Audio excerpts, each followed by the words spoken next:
Welcome to Libeth. Today we are opening a book written in English by a Japanese Christian for a Western audience about a warrior code that had already been dead for 30 years. The most influential book about the samurai code was written in English by a Christian for a Western audience in 1900, when samurai had already been abolished for 30 years.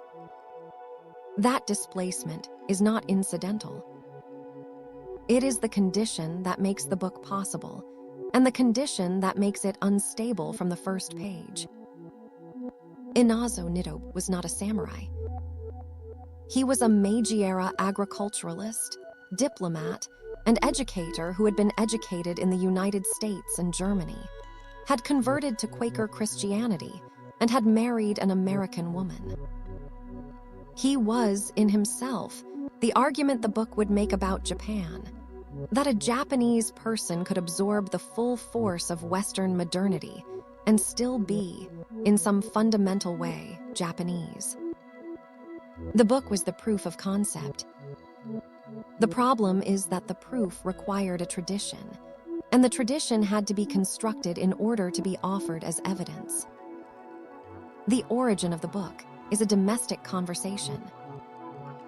Nitobe's Belgian wife asked him where Japanese people get their morality without the church. The question was Western in its assumptions.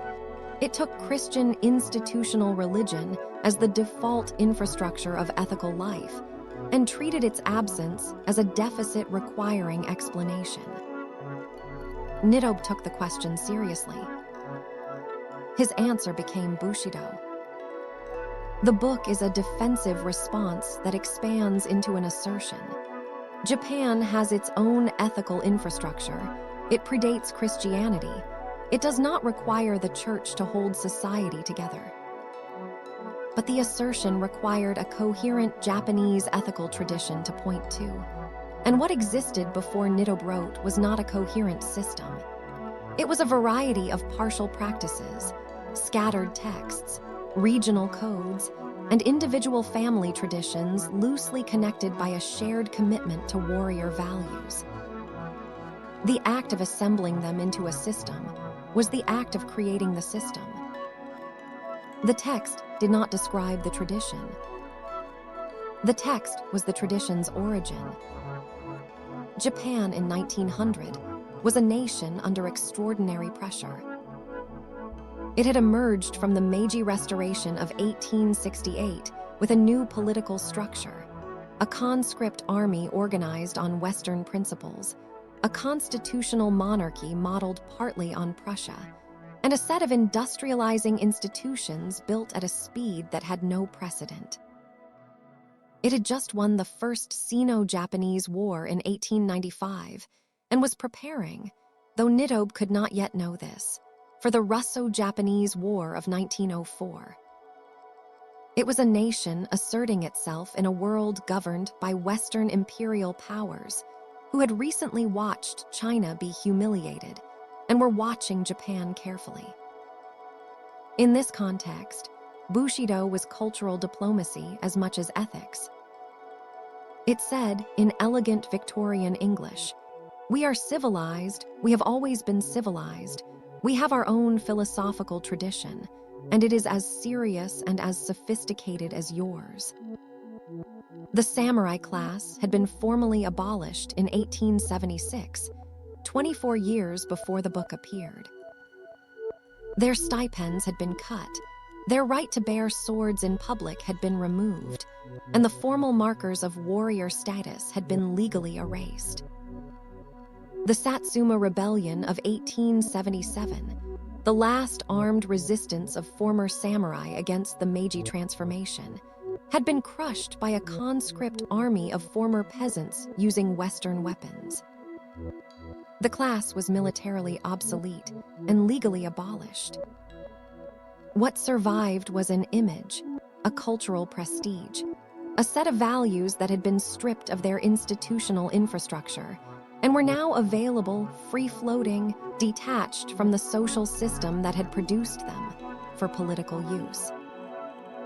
Nitobe's book arrived at the moment when that availability was maximum. The class was gone. The image was there. The nation needed a story about itself. The story needed a tradition. The tradition needed a text. The book was the text. The 5 themes that run through everything that follows are already present in this founding situation. The first is the constructed tradition, Bushido as a text about what Japan wanted to believe about itself, assembled from fragments and presented as an ancient continuity. The second is honor as the organizing principle of a social world, not a private feeling, but a social technology, a mechanism for producing self-regulating individuals without an institutional church. The third is self-discipline as identity formation, the claim that the self is not given, but made through practice, through repetition, through voluntary submission to a standard harder than survival. The fourth is the tension between duty and desire, the permanent instability at the center of any ethics that asks persons to act against their immediate interests in service of a larger obligation. And the fifth is the question of morality without institutional religion, the founding question that generates all the others, the question Nitobe's wife asked, and Nitobe spent 200 pages answering. What makes the book consequential is not that these themes are addressed, but that the addressing of them created a unified object, Bushido as a system, that had not existed before, and that, once created, could be believed in, taught, absorbed into institutions, and used for purposes entirely beyond Nitobe's control. He was a Quaker internationalist who hoped Japan could be both modern and Japanese, both Western-educated and ethically rooted in its own tradition. The tradition he assembled was used, 40 years later, to send millions of soldiers to their deaths under a doctrine of honor that drew directly on the vocabulary he had given it. The gap between the intention and the consequence is the book's most important fact, and it is a fact about what happens when traditions are constructed and then released into history. That's all for today on Libeth. One new book every week. At least we try.